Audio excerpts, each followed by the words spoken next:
안녕하세요. 내 이름은 오춘자.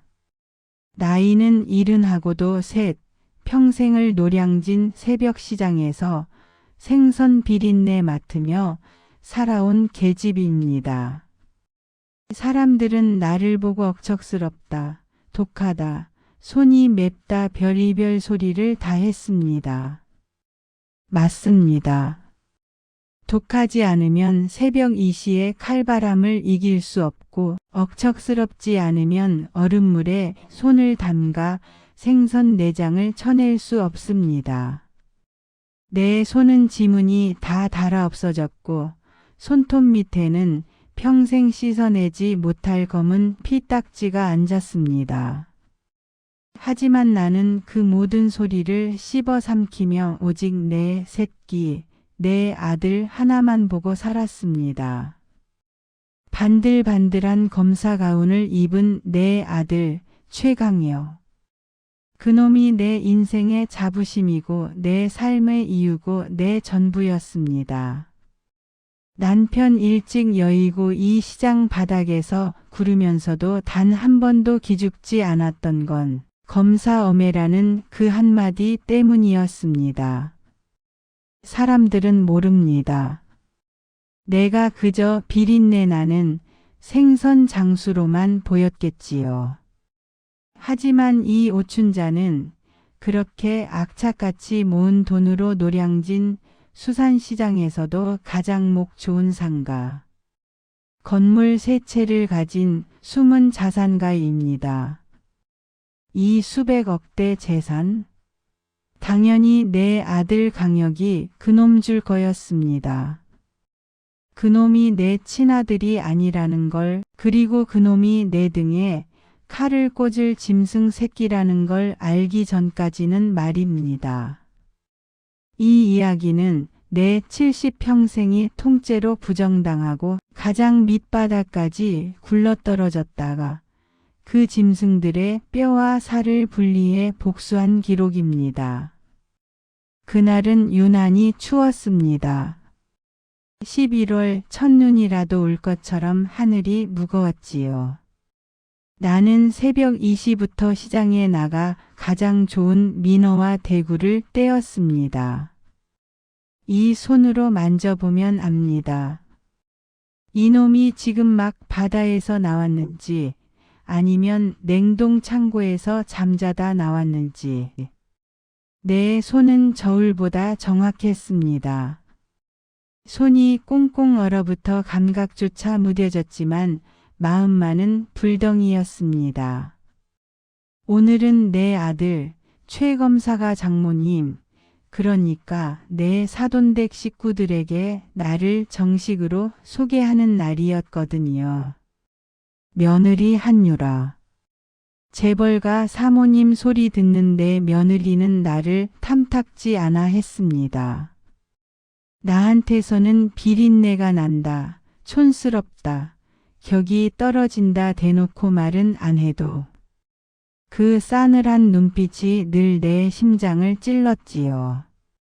처음 상견례 자리에서 제 손을 보더니 어머님, 손이 많이 거치시네요 라며 손수건으로 제 손을 닦아내려던 그 표독스러운 얼굴을 잊을 수가 없습니다. 그래도 오늘은 달랐습니다. 내 아들 강혁이가 며칠 전부터 전화를 해서는 어머니, 이번엔 꼭 오셔야 합니다. 제 장모님께 어머니 음식 솜씨 좀 보여주세요. 우리 장모님이 어릴 적 드시던 그 칼칼한 생선찜을 그리워하셔서요라고 신신당부를 했으니까요. 나는 그 말을 철석같이 믿었습니다. 드디어 내 아들이 이 어미의 솜씨를 인정해 주는구나. 드디어 그 차가운 며느리도 나를 가족으로 받아들이는구나. 나는 내 평생의 솜씨를 다해 생선찜과 매운탕 거리를 싸들고 시장에서 가장 비싼 과일 바구니까지 들려 그놈들이 사는 한남동의 펜트하우스로 향했습니다. 시장에서 입는 작업복 대신 장롱 깊숙이 넣어뒀던 딱 한 번. 남편 장례식 때 입었던 비단 한복을 꺼내 입었습니다. 비린내 밴 몸을 20번도 더 씻어내고 싸구려 분까지 발랐습니다. 그 모든 게 헛짓거리였다는 걸 깨닫는 데는 그리 오랜 시간이 걸리지 않았습니다. D-D-D-B. 현관문이 열리자 찬바람 대신 후끈한 열기와 비싼 향수 냄새, 그리고 낯선 웃음소리가 나를 덮쳤습니다. 집 안은 갤러리인지 뭔지 내가 알지도 못하는 그림들이 걸려 있었고 밍크 코트를 걸친 여자들이 샴페인 잔을 들고 낄낄대고 있었습니다. 어머 사모님, 이 그림은 또 어디서 구하셨어요? 아, 이거 우리 강혁씨가 이번에 승진 선물이라고. 별것도 아닌데. 며느리 한유라는 내가 들어선 것도 모른 채 손님들 사이에서 여왕벌처럼 굴고 있었습니다. 내 아들은 보이지 않았습니다. 내가 쭈뼛거리며 거실로 들어서자 음악 소리가 잠시 멎었고 모든 시선이 내게로 향했습니다. 며느리는 나를 보고는 들고 있던 잔을 내려놓으며 미간을 찌푸렸습니다. 그 표정 나는 똑똑히 기억합니다. 파티에 기어들어온 바퀴벌레를 보는 듯한 그 경멸이 뚝뚝 떨어지는 표정이었습니다. 어머님, 오셨네요. 내 손에 들린 아이스박스와 과일. 바구니를 후려보는 그 눈빛에는 이걸 어디다 쓰라고 하는 조롱이 가득했습니다. 아, 그게 우리 강 검사가 장모님 오신다고 해서 이거 민어랑 제일 좋은 놈으로. 됐어요. 며느리가 내 말을 잘랐습니다. 그 목소리는 얼음장처럼 차가웠습니다. 지금 손님들 와 계신 거 안 보이세요? 그 여자가 한 걸음 다가왔습니다. 비싼 향수 냄새가 내 코를 찔렀습니다. 그리고는 보란 듯이 코를 막았습니다. 어머님, 지금 냄새가 비린내가 너무 심해요. 내 심장이 쿵 하고 바닥으로 떨어졌습니다. 주변에 있던 여자들이 입을 가리고 수군대기 시작했습니다. 비린내라는 단어가 내 귀를 후벼 팠습니다. 내가 20번을 씻어내도 지워지지 않는 내 70평생의 냄새였습니다. 비린내? 네. 손님들 불쾌해 하시니까 저쪽 다용도실에라도 좀 들어가 계세요. 네? 조용히. 며느리는 나를 짐짝 취급하듯 턱짓으로 구석을 가리켰습니다. 나는 수치심에 얼굴이 불타는 것 같았습니다. 이가 덜덜 떨렸습니다. 그때 방에서 내 아들 최강혁이 나왔습니다. 그놈은 나를 보고는 잠시 멈칫하더니 이내 곤란하다는 듯 고개를 돌려버렸습니다. 나는 구세주를 만난 듯 그놈에게 다가갔습니다. 강혁아, 너 인연이 지금 나한테. 며느리가 아들에게 다가가 넥타이를 고쳐주며 속상이었습니다. 그 소리가 내 귀에도 똑똑히 들렸습니다. 자기야, 어머님 좀 어떻게 해봐. 저 비린내 어쩔 거야. 오늘 김 회장님 따님도 오셨는데 우리 격 떨어지게 왜 저러셔. 우리 격. 그 말이 결정타였습니다. 아들은 한숨을 푹 쉬더니 내게 다가와 팔을 잡아 끌었습니다. 그 손길에 온기라고는 없었습니다. 차가운 쇠붙이가 내 팔을 움켜쥐는 것 같았습니다. 어머니, 오늘은 그냥 저기 좀 들어가 계세요. 제가 나중에 다 설명할게요. 네? 강혁아, 내가 나한테 이럴 수 있어. 이 어미가 널 어떻게 키웠는데. 나는 그놈의 팔을 붙잡고 애원했습니다. 하지만 그놈은 내 손을 뿌리쳤습니다. 아, 조용히 좀 하세요. 지금 제 인생이 걸린 자리란 말입니다. 어머니가 이러시면 제가 뭐가 됩니까? 아들은 나를 다용도실 문으로 거칠게 밀어 넣었습니다. 세탁기와 청소도구 그리고 잡동사니가 쌓여있는 그 차가운 공간에 나는 힘없이 주저앉았습니다. 쾅! 문이 닫혔습니다. 문 밖에서는 다시 며느리의 가증스러운 웃음소리가 들려왔습니다. 어머, 죄송해요. 저희 집 도우미 아주머니가 오늘 좀 실수를 해서요. 치매 기운이 있으신지 자꾸 뭘 들고 오셔서요. 호. 나는 그 차가운 타일 바닥에 엎드려 소리 죽여 울었습니다.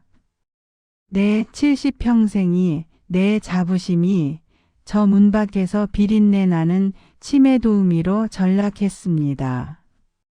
내가 평생을 바친 내 아들이 그 모욕의 현장에서 나를 외면하고 문을 닫았습니다.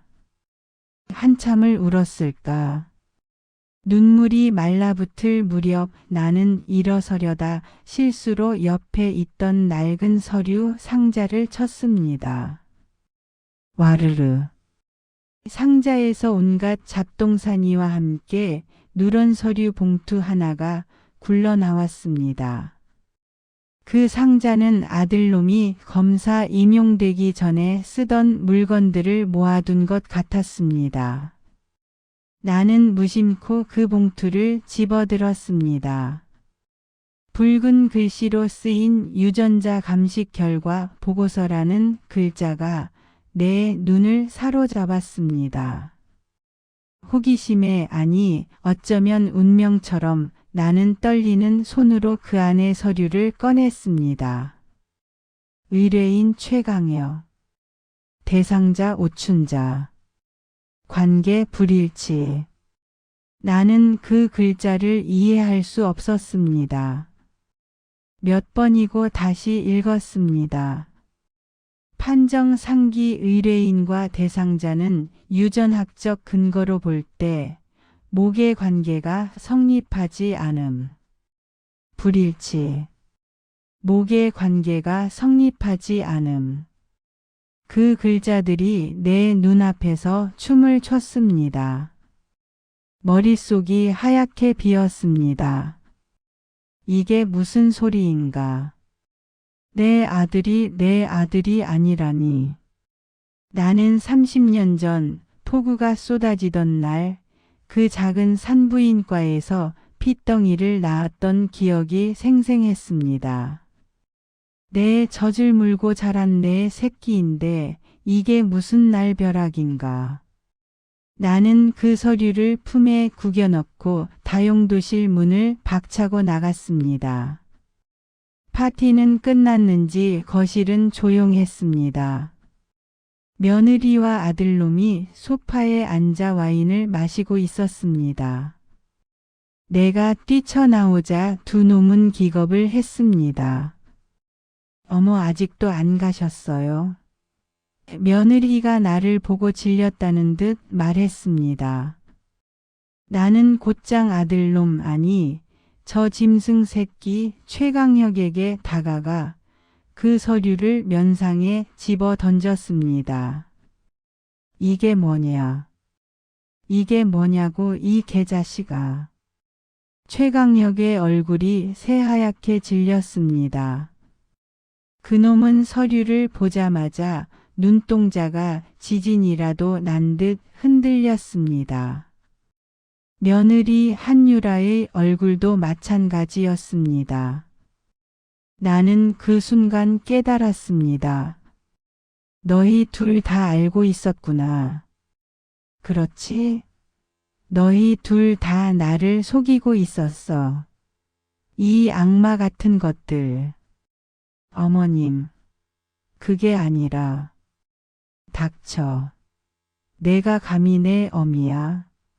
이 비린내 나는 노망난 할망구야.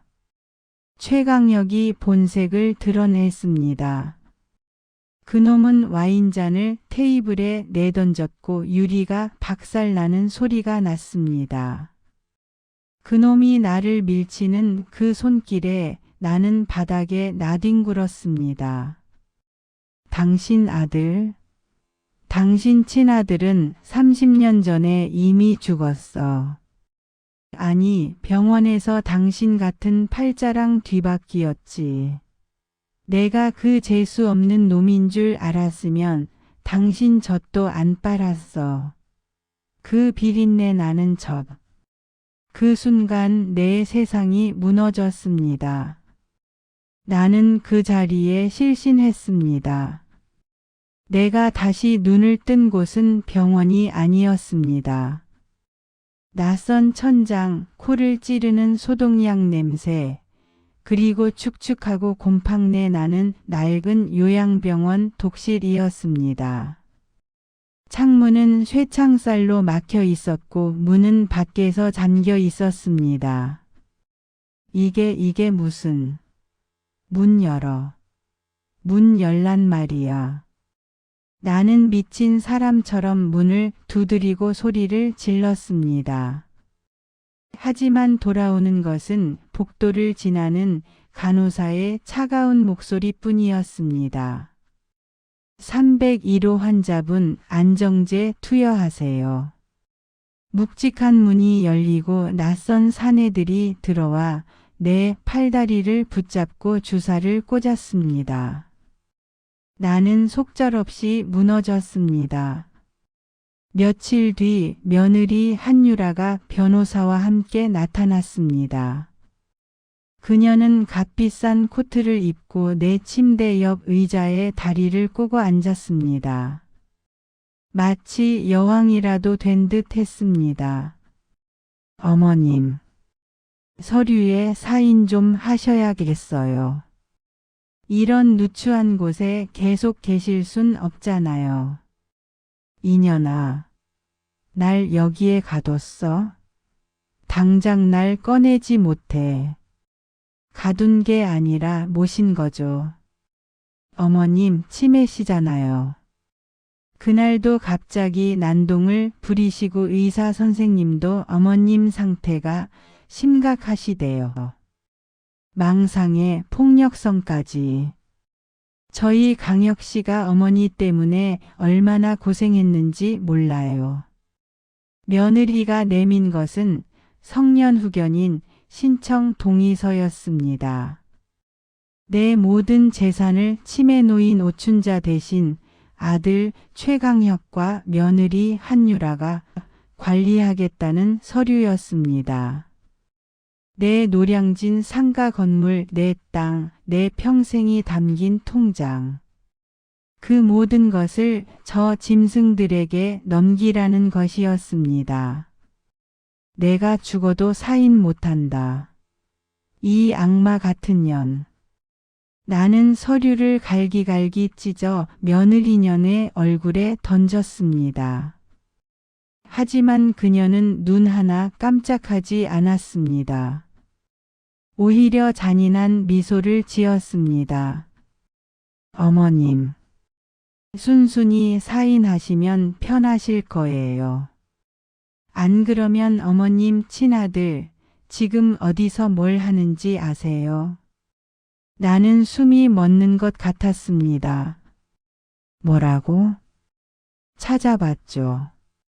어머님 진짜 아들. 이름이 이수연이던가. 우리가 강혁 씨 친부모를 찾는 과정에서 자연스럽게 알게 됐어요. 지금 저기 서울역에서 노숙하고 있더라고요. 어머님처럼 비린내 나는 생선 상자나 나르면서. 어머님이 사인 안 하시면 그 남자가 오늘 밤에라도 한강에서 시체로 발견될 수 있어요. 우리 강혁씨 검사잖아요. 사람 하나 자살로 만드는 거 일도 아니에요. 나는 온몸에 피가 얼어붙는 것을 느꼈습니다. 내 친아들, 내 진짜 아들이 살아있었고 전현놈들이 그 아이의 목숨을 쥐고 협박하고 있었습니다. 강혁이는 최 검사는 어디 있어? 강혁 씨는 바쁘죠. 어머님 재산 받아야 진짜 자기 부모님 몰락한 그 재벌가 다시 일으켜 세우죠. 강혁 씨는 이제 어머님 같은 가짜 엄마한테 볼 일 없어요. 나는 덜덜 떨리는 손으로 펜을 잡았습니다. 내 평생을 바친 수백억 대 상가 건물, 내 모든 것이 저 짐승들의 소나기로 넘어가는 순간이었습니다. 나는 사인했습니다. 피눈물을 삼키며 내 이름을 적었습니다. 며느리는 만족스러운 듯 웃으며 서류를 챙겨 나갔습니다. 그럼 푹 쉬세요, 어머님. 아니, 오춘자 씨. 그날 밤 나는 요양병원 침대에 누워 천장을 보며 다짐했습니다. 오춘자. 이대로 죽지 마라. 이 모욕을, 이 배신을 반드시 뼛속까지 되갚아주겠다. 저것들을 내 손으로 찢어 죽일 것이다. 나는 다음 날부터 치매 연기를 시작했습니다. 밥을 흘리고 벽에 똥칠을 하고 허공에 대고 욕을 했습니다. 생선이 말을 한다. 저리 가. 이놈들아. 간호사들은 혀를 찾고 며느리는 나를 더러운 벌레 보듯 했습니다. 그렇게 한 달. 저것들이 내 재산을 옮기느라 정신이 팔려 감시가 소홀해진 틈을 탔습니다. 나는 평생 나를 따르던 젊은 간호조무사 하나를 불렀습니다. 그 아이는 우리 시장에서 자란 아이였습니다. 순영아, 내 부탁 하나만 들어주면 내 동생 학비 내가 다 대마. 날 여기서 빼내. 그리고 노량진 황금참치 사장한테 연락해. 오춘자가 떴다고. 딱 한마디만 전해. 순영이는 울면서 고개를 끄덕였습니다. 그날 밤 나는 간호사복을 훔쳐 입고 순영이의 도움으로 그 지옥 같은 요양병원을 탈출했습니다. 황금참치 사장은 나를 보자마자 큰절을 했습니다. 누님, 살아계셨군요. 그놈들이 누님 돌아가셨다고 시장에 소문을 내서. 살았다. 그리고 이제 시작이다. 대한민국에서 가장 유능한 탐정을 붙여 그 두 년놈의 뒷구멍까지 샅샅이 뒤져. 돈은 얼마가 들어도 상관없어. 내 상가 건물 그거 하나 팔면 돼. 아니, 내 모든 걸 건다. 나는 허름한 모텔방에 숨어 탐정의 보고를 받았습니다. 그리고 탐정이 가져온 첫 번째 보고서는 내 예상을 뛰어넘는 지옥도였습니다. 회장님, 며느님 한유라 씨 바람난 것 같습니다. 뭐? 상대는 사위 아니 최강혁 검사의 직속 후배인 김 검사입니다. 나는 눈앞이 캄캄했습니다. 그 김 검사라는 놈은 강혁이가 자기 친동생 같다며 집에도 몇 번 데려왔던 놈이었습니다. 그뿐만이 아닙니다. 이 두 사람 최강력 검사를 배신할 계획을 세우고 있습니다. 탐정이 녹음 파일을 틀었습니다. 스피커에서 며느리년의 교활한 목소리가 흘러나왔습니다. 자기야. 최강력 그 멍청한 놈이 어머니 재산 다 상속받으면 우린 그거 들고 그냥 뜨는 거야. 어차피 가짜 아들인 거 알았을 때부터 난 그 인간이랑 끝이었어. 배경도 이젠 몰락한 재벌가라며? 쓸모없지. 김 검사라는 놈의 목소리가 뒤를 이었습니다. 좋지. 최강력이 저지른 비리만 우리가 쥐고 있으면 돼. 걔가 꿀꺽한 황금건설 비자금, 그것까지 우리가 다 챙겨서 외국으로 가는 거야. 유라 씨는 나만 믿어. 나는 이를 갈았습니다. 짐승인 줄 알았더니 짐승만도 못한 것들이었습니다. 서로가 서로를 물어뜯을 준비를 하고 있었습니다. 좋다 좋아. 아주 잘 돌아간다. 계속 파. 그 황금 건설 비자금이라는 거 뿌리까지 다 뽑아내. 내 시장 상인들 중에 그 건설사 하청하던 놈들이 있어. 내가 명단 줄게. 그놈들 통장까지 다 까.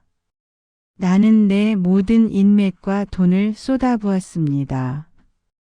내 아들놈 최강력과 그 후배놈 김 검사가 함께 받아 처먹은 뇌물의 장부, 그 돈이 흘러들어간 며느리년의 차명 계좌, 두년놈이 호텔에서 뒹구는 추악한 사진들까지. 모든 증거가 내 손에 들어왔습니다. 그리고 나는 내 친아들을 찾았습니다. 탐정이 알려준 서울역 그 차가운 시멘트 바닥에서 짐을 나르며 하루 벌어 하루 먹고 사는 내 아들 이수현. 30년 만에 마주한 내 아들은 나를 꼭 닮아 있었습니다. 비록 행색은 남루했지만 그 착하고 정직한 눈빛은 죽은 내 남편을 꼭 닮아 있었습니다. 나는 아들을 부둥켜 안고 울었습니다. 아들아, 이 어미가 미안하다. 내 아들 수연이는 어리둥절하면서도 따뜻한 손으로 내 등을 토닥여 주었습니다. 어머니 우지 마소 괜찮아요. 나는 그 아이에게 모든 것을 털어놓았습니다. 드디어 복수의 날이 밝았습니다. 최강력과 한유라가 나를 법적으로 완전히 끝장내기 위해 신청한 성년 후견인 최종 심판이 열리는 날. 그놈들은 내가 탈출한 것도 모르고 내가 죽거나 폐인이 되었을 거라 확신하고 있었습니다. 법정에는 기자들도 몇몇 와 있었습니다.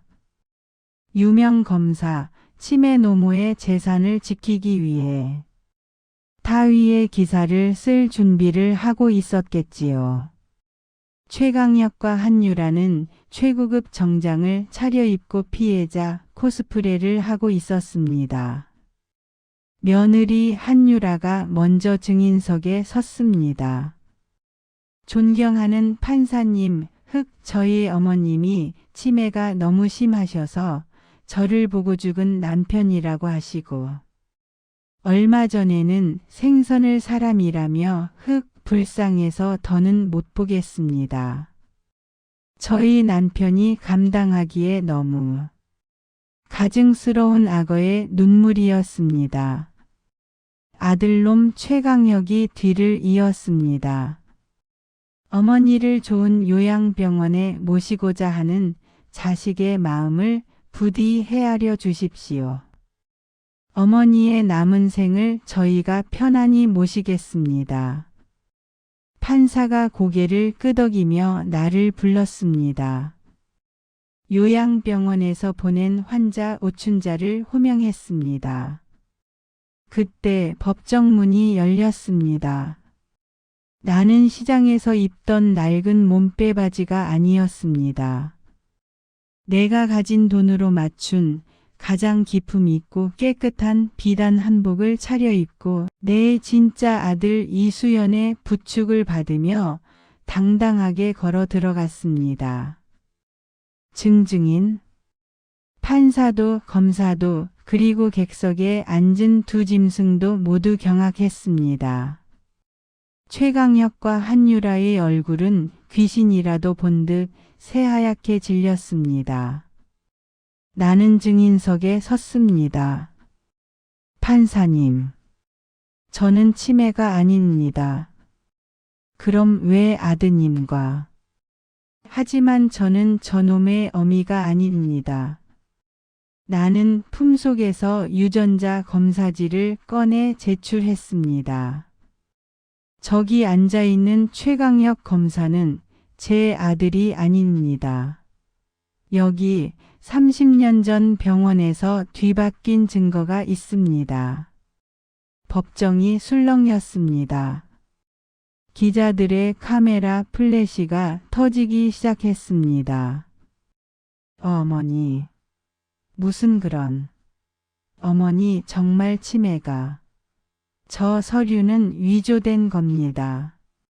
최강혁이 벌떡 일어나 소리쳤습니다. 나는 놈의 말을 잘랐습니다. 닥쳐라. 그리고 판사님. 저녀는 저놈의 마누라도 아닙니다. 네? 그게 무슨. 나는 두 번째 증거를 제출했습니다.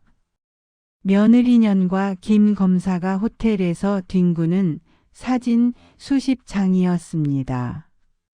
저기 앉아있는 한유라는 저놈의 후배 검사랑 붙어먹은 불륜녀입니다.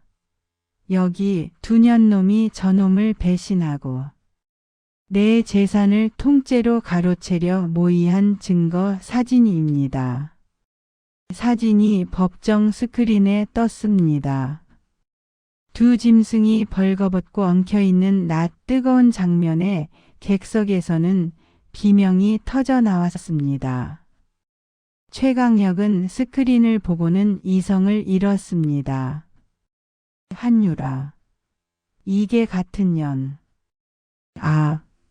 아니야. 아니라고. 저놈은 김 검사잖아. 내 후배. 이 개자식들아. 최강혁이 객석에 앉아있던 내연남 김 검사에게 달려들어 멱살을 잡았습니다. 이 개자식아. 내가 감히 내 마누라를. 놔. 이거 놔.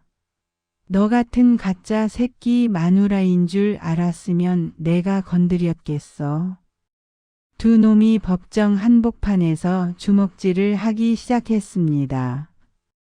며느리 한유라는 비명을 지르며 바닥에 주저앉았습니다. 기자들은 이 기막힌 막장 드라마를 찍느라 정신이 없었습니다. 나는 그 아수라장을 차갑게 내려다보며 판사에게 마지막 일격을 가했습니다. 판사님, 나는 마지막 서류, 그들이 황금건설에서 받아 처먹은 뇌물장부를 제출했습니다. 그리고 저 두 놈은 검사도 아닙니다.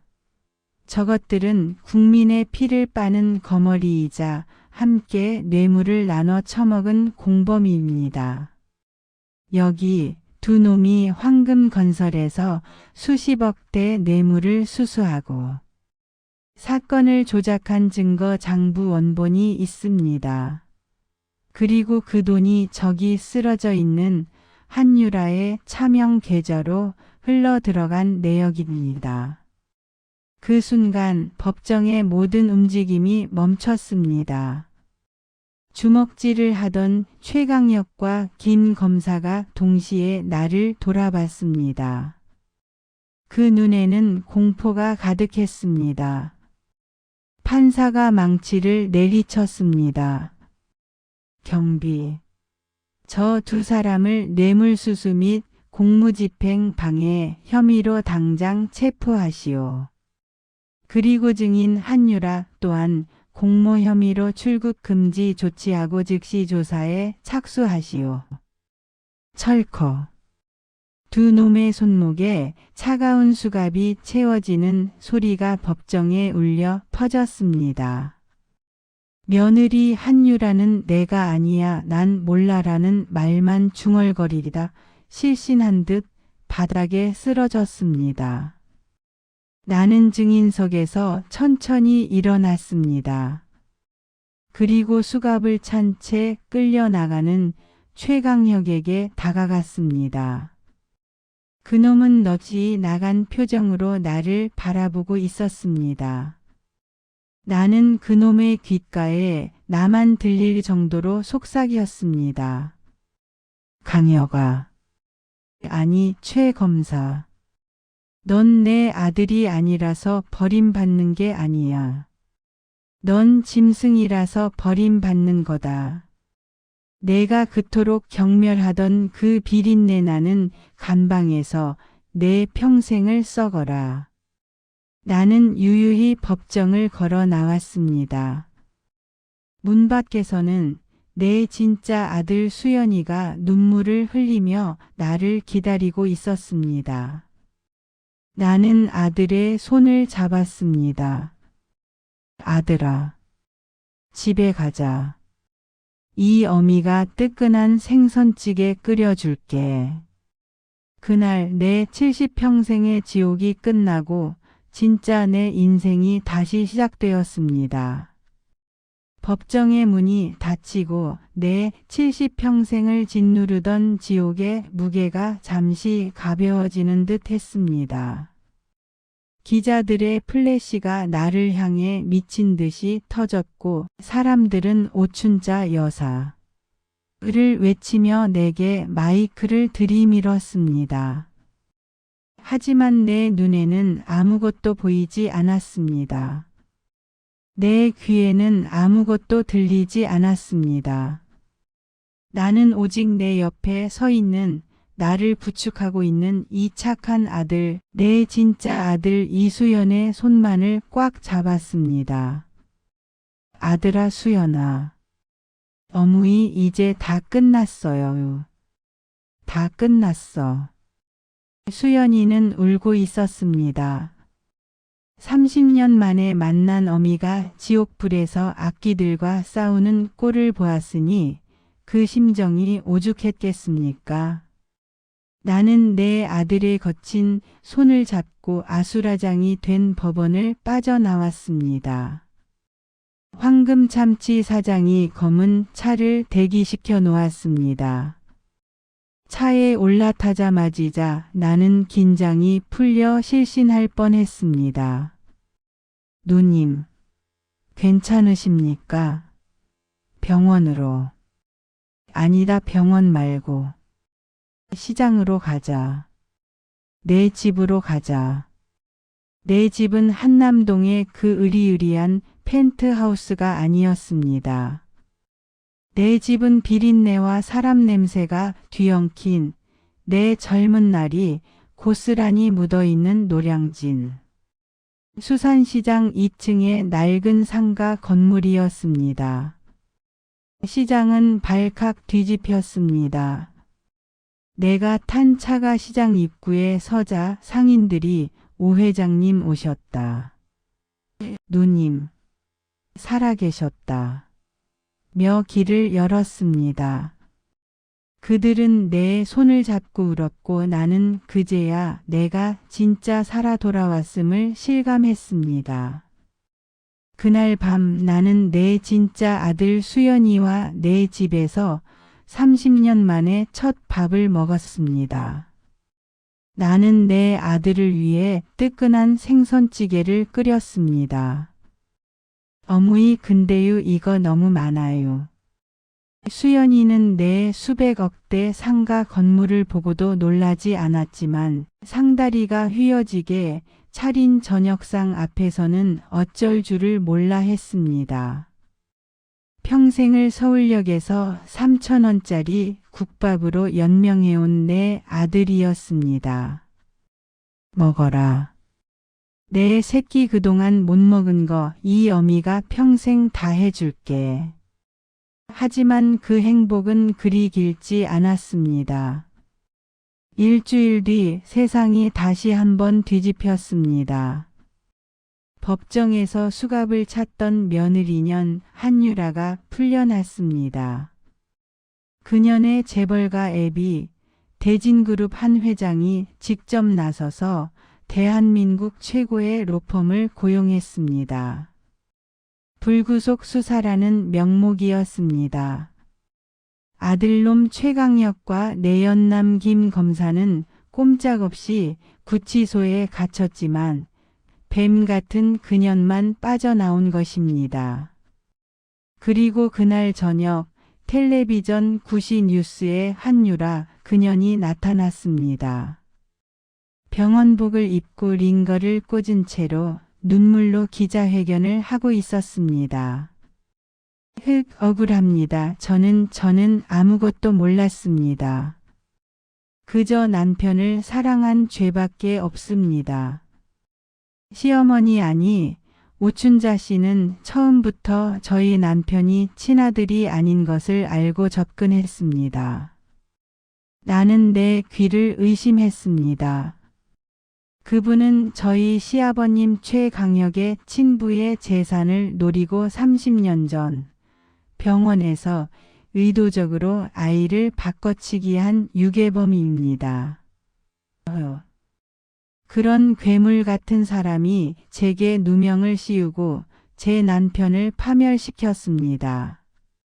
저는 그저 그분의 탐욕에 희생된 피해자입니다. 나는 피가 거꾸로 솟아 텔레비전을 부술 뻔했습니다. 저 악마 같은 년이 뻔뻔하게도 나를 유괴범으로 몰고 있었습니다. 내 70평생의 한을 돈을 노린 계획으로 둔갑시켰습니다.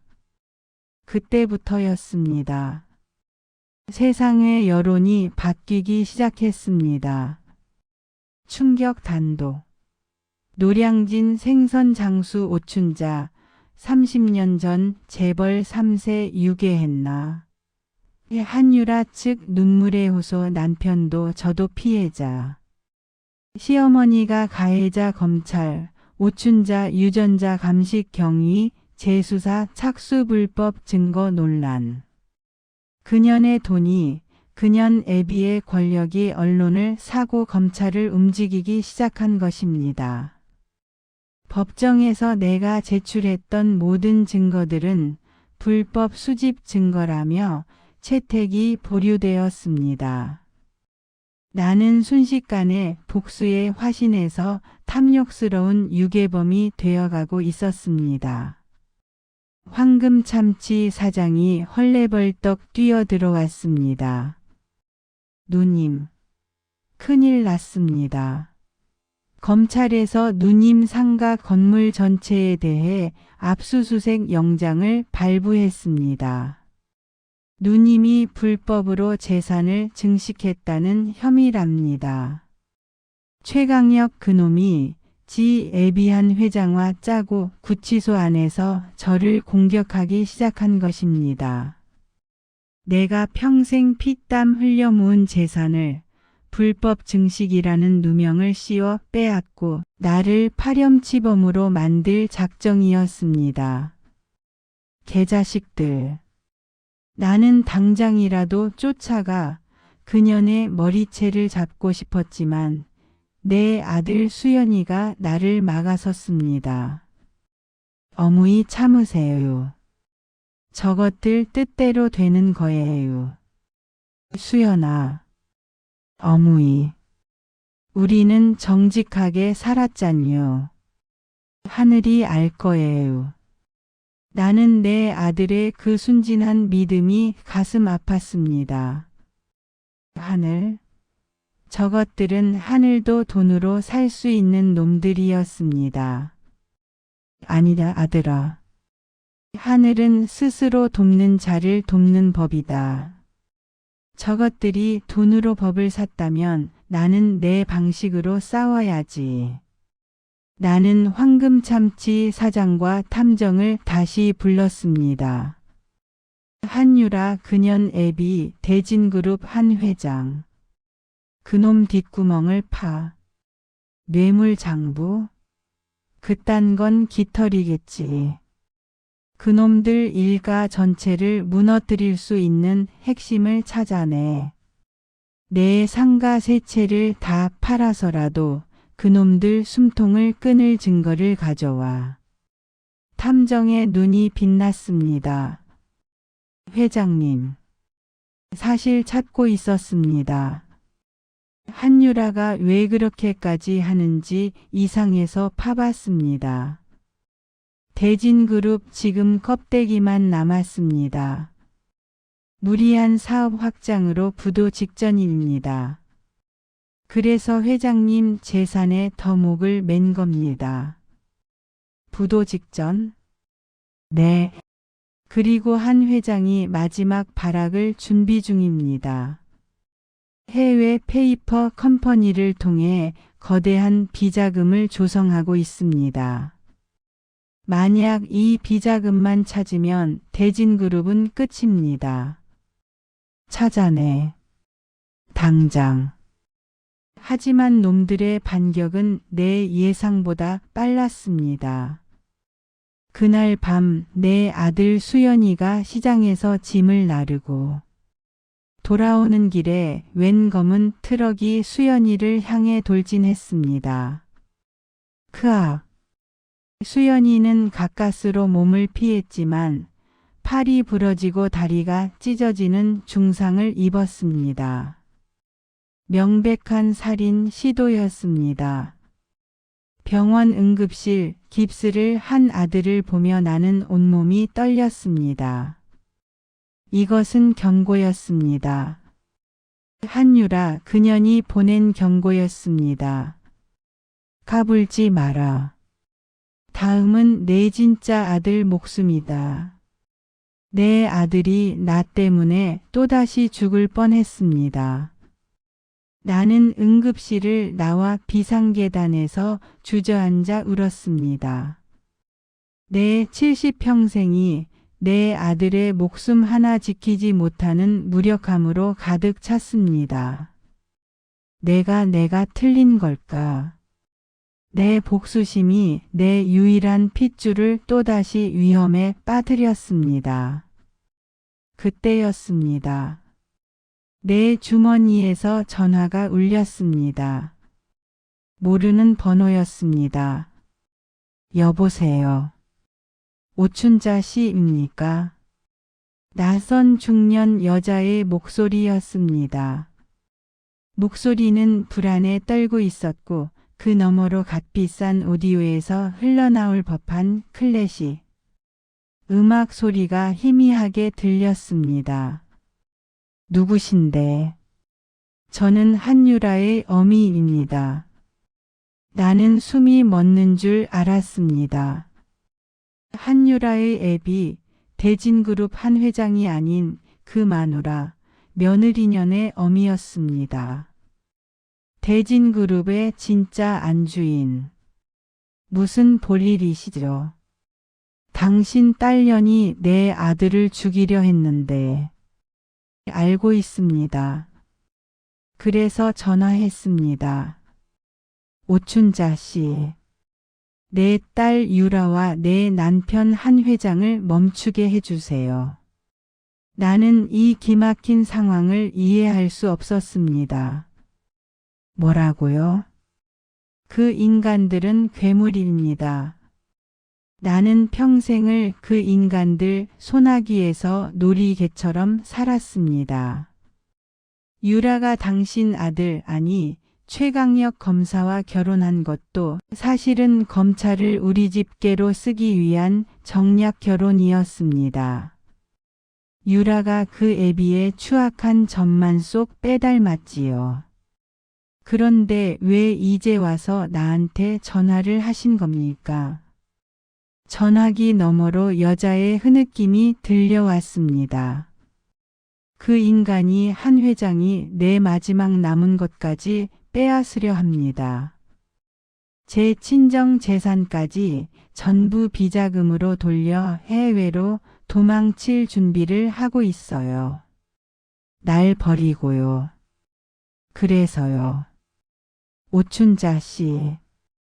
당신이 찾고 있다는 그 비자금 장부 내가 가지고 있습니다. 나는 비상계단 벽을 짚었습니다. 다리에 힘이 풀렸습니다. 그걸 나한테 주시겠다고요? 당신 남편과 딸을 배신하고 배신이 아닙니다. 이건 내 인생을 되찾는 겁니다. 그리고 당신 아들 이수연 씨를 다치게 한 속죄입니다. 그 트럭 내 남편이 보낸 게 맞습니다. 내일 모레 당신을 유괴범으로 기소할 준비도 마쳤고요. 나는 눈을 감았습니다. 지옥불에서 동아줄이 내려온 것인지 아니면 또 다른 함정인지 알 수 없었습니다. 뭘 원하십니까? 내 딸 유라가 죗값을 치르게 해주세요. 그 아이는 나처럼 되면 안 됩니다. 그리고 내 남편 한 회장의 모든 것을 빼앗아 주세요. 내가 이혼해서 위자료 한 푼이라도 받을 수 있도록 그 인간을 알거지로 만들어 주세요. 나는 떨리는 목소리로 대답했습니다. 좋습니다. 어디서 만나면 됩니까? 내일 밤 10시. 대진그룹 본사 지하 3층 주차장. 내가 그 장부를 가져가겠습니다. 하지만 조심해야 합니다. 그 인간이 내 뒤에도 사람을 붙였습니다. 전화가 끊겼습니다. 나는 병실로 돌아와 잠든 아들의 땀을 닦아주었습니다. 수연아, 이 어미가 이번이 마지막이다. 내 놈들을 뿌리째 뽑아내고 다시는 우리 모자를 위협하지 못하게 만들 것이다. 이 지옥 내일 밤에 끝낸다. 다음 날 밤 10시. 대진그룹 본사 빌딩은 불이 꺼진 채 거대한 묘비처럼 서 있었습니다. 지하 3층 주차장은 차가운 형광등 불빛 아래 음산하기 짝이 없었습니다. 기름 냄새와 먼지 냄새가 뒤섞인 공기가 폐부를 찔렀습니다. 나는 황금참치 사장과 탐정, 그리고 시장에서 가장 싸움 잘하는 젊은 녀석들, 대여섯 명을 데리고 기둥 뒤에 숨었습니다. 내 품에는 혹시 모를 상황에 대비한 녹음기와 시장에서 가장 날카롭게 간 생선 회칼을 품고 있었습니다. 70평생 내 손을 지켜준 칼이었습니다. 끼잉 마이너스 소리와 함께 검은색 세단 한 대가 미끄러지듯 들어왔습니다. 며느리년의 어미 한유라의 사모한 사모였습니다. 그녀는 약속대로 손에 두꺼운 서류 가방을 들고 있었습니다. 그녀가 차에서 내리자마자 나는 모습을 드러냈습니다. 내 발소리가 텅 빈 주차장에 또각또각 울렸습니다. 가져오셨습니까? 한 사모는 나를 보고 경악했습니다. 오춘자 씨, 직접 오실 줄은. 내 인생이 걸린 물건입니다. 주시지요. 그녀가 가방을 내게 건네려던 바로 그 순간이었습니다. 쾅!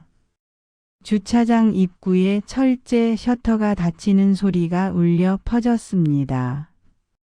그리고 사방에서 10여 대의 검은 차가 헤드라이트를 일제히 켰습니다. 눈이 부신 불빛 속에서 대진그룹 한 회장이 박수를 치며 걸어 나왔습니다. 그 옆에는 검은 양복을 입은 떡대들이 도열해 있었습니다. 여보, 당신이 요즘 잠자리가 뒤숭숭하다더니 겨우 이런 생선 비린내 나는 년이랑 내통을 하고 있었어. 한 사모의 얼굴이 잿빛으로 변했습니다. 당신, 어떻게? 내가 널 30년 데리고 살았어. 내 머리 꼭대기에 있는 게 나라고. 감히 내 장부를 훔쳐. 이 쓸모없는 년. 한 회장이 손짓하자 떡대들이 우리를 둘러쌌습니다. 나는 황금참치 사장과 함께 뒷걸음질 쳤습니다. 오춘자라고 했나? 내년이 감히 내 딸과 사위를 법정에 세워. 내 사위는 내가 빼낼 거지만 너는 안 되겠다.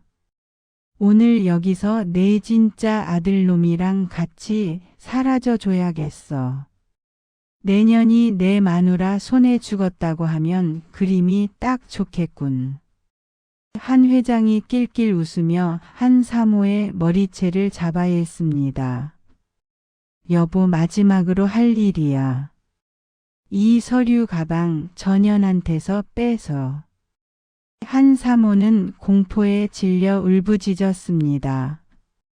하지만 그 순간 한 사모는 나를 본 게 아니라 자신을 경멸하며 내려다보는 남편 한 회장을 노려봤습니다.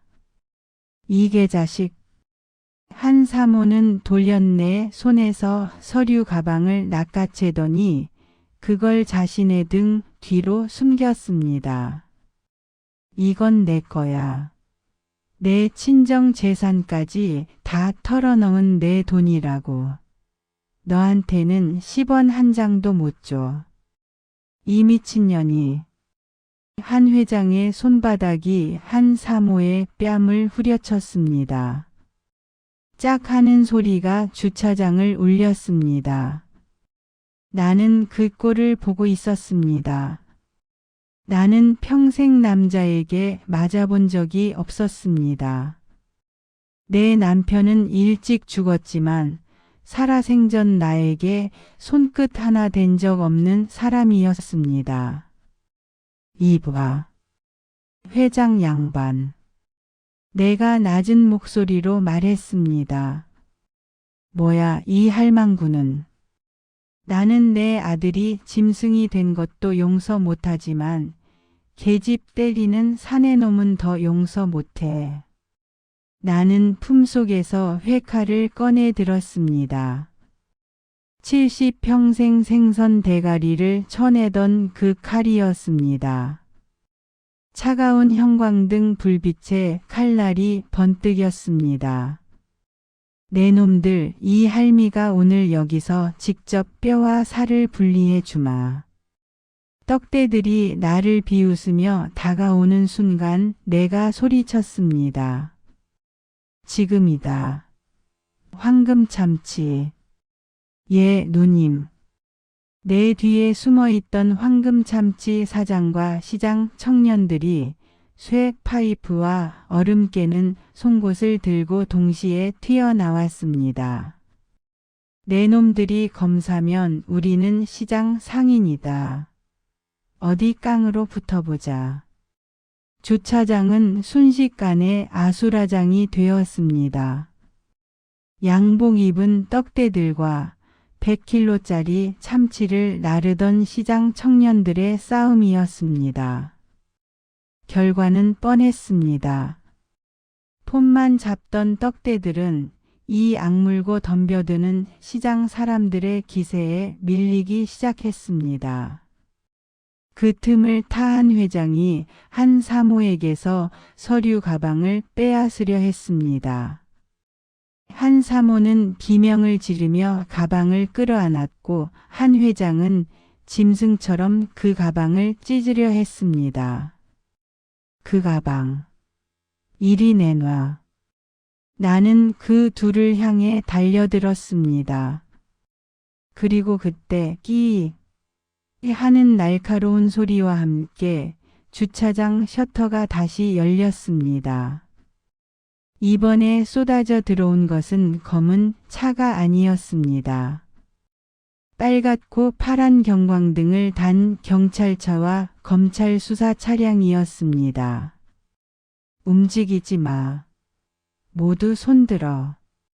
한 회장과 떡대들은 물론 나를 돕던 시장 청년들까지 모두 얼어붙었습니다. 수사관들이 쏟아져 나와 그들을 제압했습니다. 어리둥절해하는 한 회장 앞에 탐정이 다가왔습니다. 한 회장님, 대괴 사모님께서 신고하셨습니다. 불법 비자금 장부 탈취 현장이라고요. 한 회장이 묶인 손으로 한 사모를 노려봤습니다. 이 독사 같은 년. 한 사모는 찢어진 옷을 여미며 서류 가방을 들고 내게 다가왔습니다. 그리고는 가방을 내밀었습니다. 오춘자 씨, 약속한 물건입니다. 이제 당신 차례입니다. 나는 가방을 받아들었습니다. 묵직했습니다. 이것은 한 가문의 몰락이자 내 복수의 마지막 조각이었습니다. 고맙습니다. 아니요. 내가 고맙습니다. 한 사모는 경찰의 보호를 받으며 주차장을 빠져나갔습니다. 다음 날 아침 대한민국이 발칵 뒤집혔습니다. 대진그룹 한 회장, 수조원대 비자금 장부 발견, 검찰, 정관계 로비 리스트 확보, 한 회장 일가 전원 출국 금지. 그리고 그 장부의 마지막 장에는 황금건설의 불법 로비. 자금이 누구에게 흘러들어갔는지 정확히 적혀 있었습니다. 최강혁 그리고 김 검사. 모든 조각이 맞춰졌습니다. 법정은 다시 열렸습니다.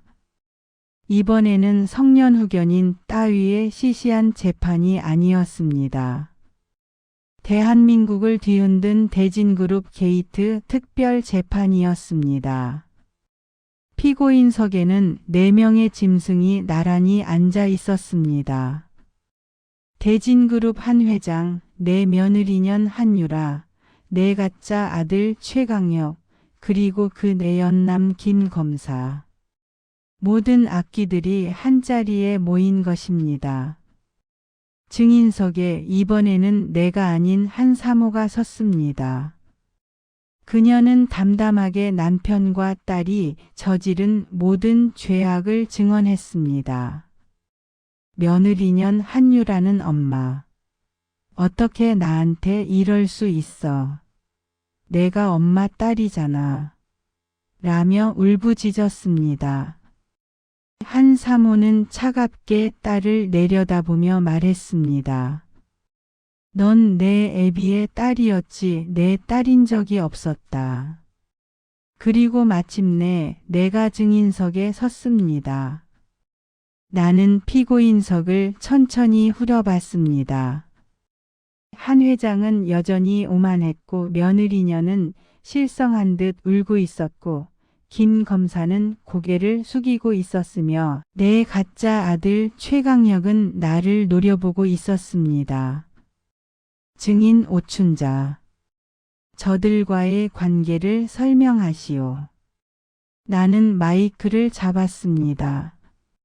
내 목소리는 떨리지 않았습니다. 나는 오춘자입니다. 평생 노량진에서 생선을 팔았습니다. 저기 앉은 한 회장은 내 인생을 망가뜨린 원흉입니다. 30년 전 자기 핏줄 최강혁이 내 아들과 뒤바뀐 것을 알면서도 자기 핏줄을 되찾는 대신 내 진짜 아들을 고아원에 버리고 내 아들인 척하는 저놈을 방치했습니다. 그 대가로 병원에 돈을 쥐어주고 침묵시켰습니다. 그게 저놈의 첫 번째 범죄입니다. 법정이 술렁였습니다. 저기 앉은 내 며느리 한유라는 그 모든 사실을 알고도 나와 자기 남편을 속였습니다. 내 재산을 빼앗기 위해 자기 남편의 후배놈과 놀아나며 이중 배신을 꾸몄습니다. 저녀는 사기꾼이고 불륜녀고 악마입니다. 그리고 저기 내 가짜 아들 최강여. 나는 그놈의 눈을 똑바로 쳐다봤습니다. 나는 너를 30년간 내 목숨처럼 키웠다. 내 비린내 나는 젖을 물렸고 내 피 같은 돈으로 너를 검사로 만들었다. 그런데 너는 내 애미를 비린내 난다며 다용도실에 쳐넣었고 치매 환자로 몰아 요양병원에 감금했다. 그리고 내년과 짜고 내 친아들을 죽이려 했다. 나는 숨을 골랐습니다. 판사님. 사람들은 나를 보고 비린내가 난다고 합니다. 맞습니다. 하지만 내게 나는 이 냄새는 땀 흘려 일한 정직한 냄새입니다. 하지만 저것들에게서 나는 냄새는 어떻습니까? 나는 내 놈들을 차례로 가리켰습니다. 저놈들에게는 썩은 돈 냄새가 나고 배신의 냄새가 나고 추악한 욕망의 냄새가 납니다. 시장에서 생선은 대가리부터 썩는다고 했습니다. 저기 앉은 한 회장이 대가리고 나머지 것들은 그 썩은 내에 꼬여든 구더기들입니다. 판사가 망치를 내리쳤습니다. 조용히 하시오. 증인은 감정을 빼고. 못 뺍니다. 내가 소리쳤습니다. 내 70평생이 내 아들의 30년 인생이 저놈들 손에 짓밟혔는데 어떻게 감정을 뺍니까? 판사님, 저 짐승들을 저 악귀들을 내 아들 앞에서 그리고 이 나라법 앞에서 가장 고통스럽게 심판해 주십시오.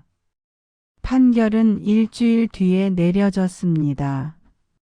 한 회장은 징역 30년, 한유라는 징역 15년, 김 검사는 징역 10년, 그리고 내 가짜 아들 최강여. 뇌물수수, 살인미수교사, 존속유기 및 감금 그 모든 죄를 물어 징역 25년을 선고받았습니다. 모든 것이 끝났습니다. 나는 수갑을 차고 끌려나가는 최강혁을 복도에서 마주쳤습니다. 그놈은 나를 보고 피눈물을 흘렸습니다. 어머니 아니 아줌마. 왜 그랬어? 그냥 모른 척하고 살지 왜. 나는 그놈의 얼굴에 침을 뱉었습니다.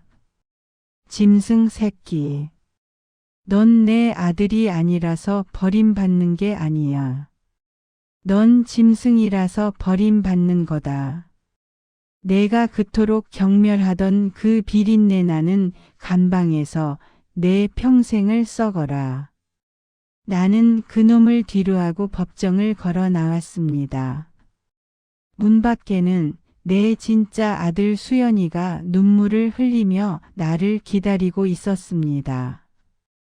몇 달 뒤, 나는 내 모든 재산을 되찾았습니다. 대진그룹은 해체되었고 한 사모는 남은 재산을 챙겨 훈련히 외국으로 떠났습니다. 나는 노량진 시장 내 상가 건물 1층 가장 목 좋은 곳에 수연수산이라는 간판을 걸었습니다. 어무이 우리가 이런 거 안 해도 되잖요. 어무이 이제 부자신디. 내 아들 수연이가 어색하게 앞치마를 두르며 말했습니다. 나는 아들의 손에 내가 70평생 썼던 낡은 칼자루를 쥐어주었습니다. 아들아, 돈이 많다고 부자가 아니다. 내 일을 하고 내 사람을 지키고 내 밥을 먹는 게 부자다. 나는 수연이와 나란히 서서 펄떡이는 화러를 들어 올렸습니다. 새벽 햇살이 우리 모자를 비췄습니다.